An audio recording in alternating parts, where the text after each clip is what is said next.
യേശുവെ നന്ദി, യേശുവെ ആരാധന, യേശുവെ മഹത്വം. എൻ്റെ പേര് ലിൻഡ, ഹസ്ബൻഡ് ഷെജിൻ ജോർജ്. ഞങ്ങൾ കണ്ണൂരിൽ നിന്നാണ് വരുന്നത്. Pariyaram saint Mary's ഇടവകാംഗങ്ങളാണ്.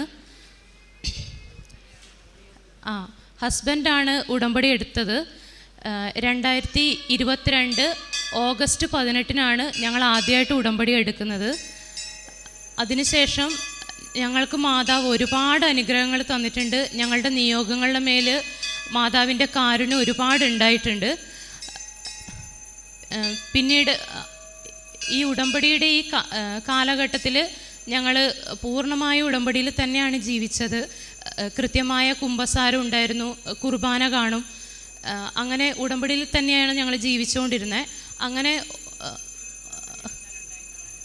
ഉടമ്പടി എടുക്കാനുണ്ടായ കാരണം ഞങ്ങൾക്കൊരു സമാധാനമുള്ളൊരു കുടുംബജീവിതം ഉണ്ടാകുവാൻ, പിന്നെ അമ്മക്ക് ആമവാദമായിരുന്നു, അത് മാറിക്കിട്ടാൻ, അങ്ങനെ കുറച്ച് നിയോഗങ്ങളായിരുന്നു ഞങ്ങളുടെ ഉടമ്പടിയിൽ ഉണ്ടായിരുന്നത്. 3 മാസം ഉടമ്പടി കാലാവസ്ഥ, ആ 3 മാസം കഴിഞ്ഞതിന് ശേഷം 12 വർഷത്തിന് മുകളിലുണ്ടായിരുന്നു ഹസ്ബൻഡിന് മദ്യപാനം. അത് പൂർണ്ണമായും മാറിക്കിട്ടാനായിരുന്നു ആദ്യത്തെ നിയോഗം ഉണ്ടായിരുന്നത്. അപ്പം ഈ ഒരു 3 മാസക്കാലം മദ്യപാനമോ അങ്ങനത്തെ ഒരു ദുശീലങ്ങളും ഉണ്ടായിരുന്നില്ല. പിന്നീട് 3 മാസം കഴിഞ്ഞു. ഞങ്ങളുടെ ഈ ഉടമ്പടി കാലഘട്ടം കഴിഞ്ഞതിന് ശേഷം ഹസ്ബൻഡ് മദ്യപിച്ചു. അതിനുശേഷം ഞങ്ങൾ കുടുംബ പ്രാർത്ഥന അതൊക്കെ ഞങ്ങളുടെ തെറ്റാൻ തുടങ്ങി. ഉടമ്പടി പ്രാർത്ഥന ചൊല്ലാതെയായി. പിന്നീട് ഞങ്ങൾക്ക് ഭയങ്കര ബുദ്ധിമുട്ടുകൾ വരാൻ തുടങ്ങി. ഒരു ദിവസം എനിക്ക് മാതാവ് ഇങ്ങനെ കാണിച്ചു തരുന്നതാണ്, ഇങ്ങനെ കാർ ആക്സിഡൻറ്റ് തന്നെ കാണിക്കുന്നുണ്ട്. അപ്പം ഞാൻ ഹസ്ബൻഡിനോട് പറഞ്ഞു, ഇങ്ങനെ മാതാവ് കാർ ആക്സിഡൻറ്റ് കാണിക്കുന്നുണ്ട്, അത് ഭയങ്കര പേടിയാവുന്നു, നന്നായിട്ട് ഇന്ന് പ്രാർത്ഥിക്കണം എന്നൊക്കെ പറഞ്ഞു. അപ്പോൾ അന്ന് ജോലിക്ക് പോയി വൈകുന്നേരം ഞാൻ വിളിച്ച് ചോദിച്ചു. ഹസ്ബൻഡ് മെക്കാനിക്കാണ്, കാർ വർക്ക്ഷോപ്പ് നടത്തുവാണ്. അപ്പോൾ വൈകുന്നേരം ആയപ്പോൾ ഞാൻ വിളിച്ച് ചോദിച്ചു, പിന്നെ എന്തായി, വരുന്നില്ലേ? അപ്പോൾ പറഞ്ഞു, ഞാൻ ഇപ്പം എത്തും. അങ്ങനെ ഒരു ½ ആൻ അവർ കഴിഞ്ഞപ്പോൾ ഞാൻ വീണ്ടും വിളിച്ചു. അപ്പോൾ പറഞ്ഞു, ഞാനിപ്പം എത്തും, വീടിനടുത്തുള്ള ഒരു സ്ഥലത്ത് എത്തി. അതിനുശേഷം വീണ്ടും ഒരു അരമണിക്കൂർ കഴിഞ്ഞിട്ടും വീട്ടിലെത്തിയില്ല. അപ്പം ഞാൻ വീണ്ടും വിളിച്ചപ്പോൾ പറഞ്ഞു, കാർ ആക്സിഡൻ്റ് ആയിട്ടാണ് ഉള്ളത്. അപ്പം കൂട്ടുകാരൻ്റെ വണ്ടി പണിയെടുത്തിട്ട് അത് തിരിച്ചു കൊണ്ടുവരുമായിരുന്നു. അപ്പം വീട്ടിൻ്റെ അടുത്ത് എത്താറായപ്പോൾ തന്നെ അത് ആക്സിഡൻ്റായി. അവിടെയുള്ള ആൾക്കാരൊക്കെ ഓടി വന്നു. അവർ വിചാരിച്ചു ആ വണ്ടിയിൽ ഉണ്ടായിരുന്ന ആൾ ജീവനോടെ ഉണ്ടാവില്ല എന്ന്. മാതാവിൻ്റെ കാശുരൂപ എന്നും കയ്യിൽ കരുതും. അതുകൊണ്ട് മാത്രം ഷെജിനേട്ടനൊരു പോറൽ പോലും അന്ന് മാതാവ് ഉണ്ടാക്കിയില്ല. കാറ് ഒരു ഡിവൈഡറിൽ ഇടിക്കുകയായിരുന്നു ചെയ്തത്. കാറിൻ്റെ പണിയൊക്കെ തീർത്ത് അത് തിരിച്ച് ആ ഓണർക്ക് ഏൽപ്പിക്കാൻ വേണ്ടി വരുന്ന വഴിയിലാണ് ഈ ആക്സിഡൻ്റ് ഉണ്ടായത്. പിന്നീട് ആ കാറ് ശരിയാക്കാനും അതിനൊക്കെ ആയിട്ട് ഞങ്ങൾ ഒരുപാട് ബുദ്ധിമുട്ടി. സാമ്പത്തികമായും മാനസികമായും. ഹസ്ബൻഡ് ഉറങ്ങുന്നില്ല, ഭക്ഷണം കഴിക്കുന്നില്ല. അങ്ങനെ വെയിറ്റ് ലോസൊക്കെ ആയി. ഒരു 70 kg എന്നെല്ലാം ഒരു 65, 60 ഒക്കെ ആയി. അത്രയും ക്ഷീണിച്ചു. ആ കാറ് മാധവ് അനുഗ്രഹിച്ച് നല്ലൊരു കാർ മെക്കാനിക്കാണ്. അപ്പം ആ വണ്ടി ഇടിച്ചപ്പോൾ തന്നെ അവർ ഷോറൂമിലേക്ക് കൊണ്ടുപോകാമെന്ന് പറഞ്ഞപ്പം ഷെജിനേട്ടൻ പറഞ്ഞു, ഇല്ല ഇത് ഞാൻ തന്നെ ശരിയാക്കിക്കോളാമെന്ന് പറഞ്ഞു. അപ്പോൾ കാറിൻ്റെ ഏകദേശം എല്ലാ പണിയും കഴിഞ്ഞു. പക്ഷെ എന്തോ ഒന്ന് മിസ്സിങ് ആണ്, അതെന്താണെന്ന് മനസ്സിലാവുന്നില്ല. അപ്പോൾ അത് ശരിയാവാത്തത് കൊണ്ട് ഒരുപാട് ഞങ്ങൾ അതുകൊണ്ട് ബുദ്ധിമുട്ടി. പിന്നെ കാറ് അവർക്ക് ഏൽപ്പിക്കേണ്ട സമയമായി, പണിയൊക്കെ തീർത്ത് ഏൽപ്പിക്കേണ്ട സമയമായി. എന്നിട്ടും ഇതെന്താണ് കാരണം എന്ന് മനസ്സിലാവുന്നില്ല. അപ്പം പിന്നെ പിറ്റേ ദിവസം രാവിലെ ഞാൻ എണീക്കും, ഷെജിനേട്ടൻ വിളിച്ച് എഴുന്നേൽപ്പിച്ചു. അപ്പോൾ പുള്ളി നേരത്തെ എഴുന്നേറ്റ് പ്രാർത്ഥിക്കാൻ തുടങ്ങിയായിരുന്നു. അപ്പോൾ എന്നോട് പറഞ്ഞു, ഇനിയിപ്പം മാതാവേ നമ്മളെ രക്ഷിക്കാനുള്ളൂ.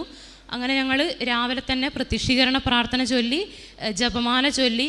ഉടമ്പടി കാലത്ത് മുഴുവൻ ഞങ്ങൾ അങ്ങനെയായിരുന്നു. രാവിലെ പ്രത്യക്ഷീകരണ പ്രാർത്ഥന, പിന്നെ ജപമാല, പിന്നെ വൈകുന്നേരം വീണ്ടും ജപമാല ചൊല്ലും, അതിനുശേഷം ഉടമ്പടി പ്രാർത്ഥന. ഇങ്ങനെയൊക്കെ ആയിരുന്നു ഞങ്ങളുടെ നല്ല സമാധാനപൂർണ്ണമായ ഒരു ജീവിതമായിരുന്നു. അപ്പോൾ അതിനുശേഷം ഞങ്ങൾ ഉടമ്പടി പ്രാർത്ഥന ചൊല്ലി ജപമാല ചൊല്ലിയതിന് ശേഷം ഷെജിനേട്ടൻ മാതാവിന് വാക്ക് കൊടുത്തു, ഇനി ഞാൻ മദ്യപിക്കില്ല, മാതാവേ ഇനി എൻ്റെ കഴിവുകൊണ്ട് ഒരിക്കലും ഈ കാറ് ശരിയാവില്ല, മാതാവ് തന്നെ ഇതൊന്ന് ശരിയാക്കി തരണം, ഞങ്ങൾ ഈ ഒരു വിഷമത്തിൽ നിന്ന് കരകയറ്റണമെന്ന് പറഞ്ഞു. പിന്നീട് ഷെജിനേട്ടൻ ജോലിക്ക് പോയി. ഒരു 11:45 ഒക്കെ ആയപ്പോൾ എന്നെ വിളിച്ചു, ഒരു രക്ഷയില്ല, ഇനി ഇത് കാറിൻ്റെ മാതാവ് നമ്മളെ കൈവിട്ടു എന്നാണ് തോന്നുന്നത് എന്ന് പറഞ്ഞു. പിന്നീട് ഞാൻ പറഞ്ഞു പേടിക്കണ്ട, മാതാവ് എന്തായാലും കൈവിടൂല. നമ്മൾ രാവിലെ പ്രാർത്ഥിച്ചപ്പം 2:30 മാതാവ് ഇത് ശരിയാക്കി തരണമെന്ന് മാതാവിനോട് പറഞ്ഞിട്ടുണ്ടായിരുന്നു.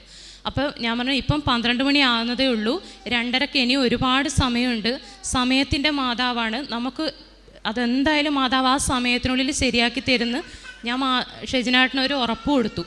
അതിനുശേഷം ഞാൻ വിചാരിച്ചു ഞാൻ തിരികത്തിച്ച് പ്രാർത്ഥിക്കാമെന്ന്. ഞാൻ തിരികത്തിച്ച് പ്രാർത്ഥിക്കാൻ തുടങ്ങി. ഞാൻ തിരി എടുത്തപ്പോൾ എൻ്റെ കയ്യിലേക്ക് വന്നത് ഒരു ചെറിയ തിരി, നമ്മുടെ ഈ ചെറുവിരലിൻ്റെ അത്രയുള്ള ഒരു തിരി എൻ്റെ കയ്യിലേക്ക് വന്നത്.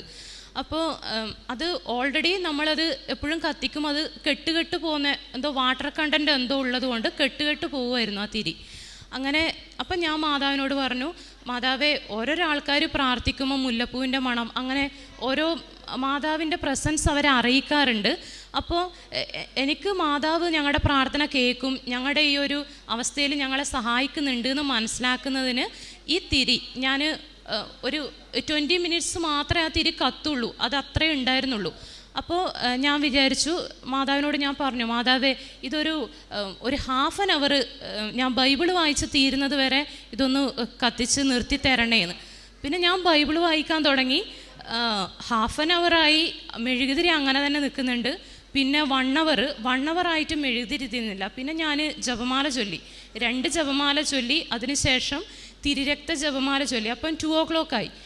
തിരുരക്ത ജപമാല 2ാം രഹസ്യം ആയപ്പോഴേക്കും ഷെജിനേട്ടൻ എന്നെ വിളിച്ചു, കാറിൻ്റെതെല്ലാം ശരിയായിട്ടുണ്ട്, മാതാവ് അങ്ങനെ ഞങ്ങൾക്ക് വലിയൊരു അനുഗ്രഹം തന്നു. പിന്നീട് ആ കാറ് പറഞ്ഞ സമയത്ത് തന്നെ നമുക്ക് അതിൻ്റെ ഓണറിനെ ഏൽപ്പിക്കാനും സാധിച്ചു.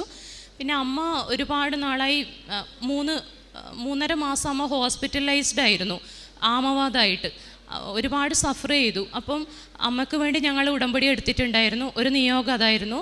അപ്പോൾ അമ്മ ഇപ്പം ഉടമ്പടി എടുത്ത് നമ്മൾ ഉടമ്പടി തൈലം കൊടുത്തു, ഉപ്പ് അങ്ങനെയൊക്കെ യൂസ് ചെയ്തിട്ട് ഇപ്പം അമ്മ ആരോഗ്യവതിയാണ്. അമ്മയും വന്ന് ഉടമ്പടി എടുത്തു, ഇപ്പം അമ്മയും ഉടമ്പടിയിലാണ് ജീവിക്കുന്നത്. പിന്നീട് വർക്ക്ഷോപ്പിൽ ഹസ്ബൻഡിന് വർക്ക്ഷോപ്പിൽ അവർ ഒരു വലിയൊരു എമൗണ്ട് അവർ ആവശ്യപ്പെട്ടു. ഈ ഒരു എമൗണ്ട് ഉണ്ടെങ്കിൽ മാത്രമേ അവിടെ തുടരാൻ പറ്റുള്ളൂ, ഇല്ലെങ്കിൽ വേറെ ജോലി നോക്കാൻ പറഞ്ഞു. അങ്ങനെ അത്രയും വലിയൊരു എമൗണ്ട് ഞങ്ങൾക്ക് സാധിക്കില്ലായിരുന്നു, അത്രയും വലിയൊരു എമൗണ്ട് ഞങ്ങൾക്കൊന്ന് തരപ്പെടുത്തിയെടുക്കാൻ. പിന്നെ ഞങ്ങൾ മാതാവിനോട് അത് നിയോഗം വെച്ച് ജപമാല ചൊല്ലി പ്രാർത്ഥിച്ചു. 1 വീക്കിനുള്ളിൽ ആ ഒരു എമൗണ്ട് ഞങ്ങൾക്ക് അവർക്ക് കൊടുക്കുവാനും അവിടെ കണ്ടിന്യൂ ചെയ്യുവാനും സാധിച്ചു. 1.5 ലക്ഷമാണ് ഞങ്ങളവിടെ കൊടുത്തത്. അത്രയും ഒരു എമൗണ്ട് ഞങ്ങൾക്ക് ഉണ്ടാക്കാൻ ഭയങ്കര ബുദ്ധിമുട്ടായിരുന്നു. സാധാരണ കേസിൽ ഉടമ്പടിയിൽ അല്ലായിരുന്നെങ്കിൽ ഞങ്ങൾക്ക് ബുദ്ധിമുട്ടായിരുന്നു. ഉടമ്പടി എടുത്തത് കൊണ്ട് ഞങ്ങൾക്കത് വളരെ പെട്ടെന്ന് തന്നെ ഉണ്ടാക്കുവാനും അതവിടെ ഏൽപ്പിക്കുവാനും സാധിച്ചു.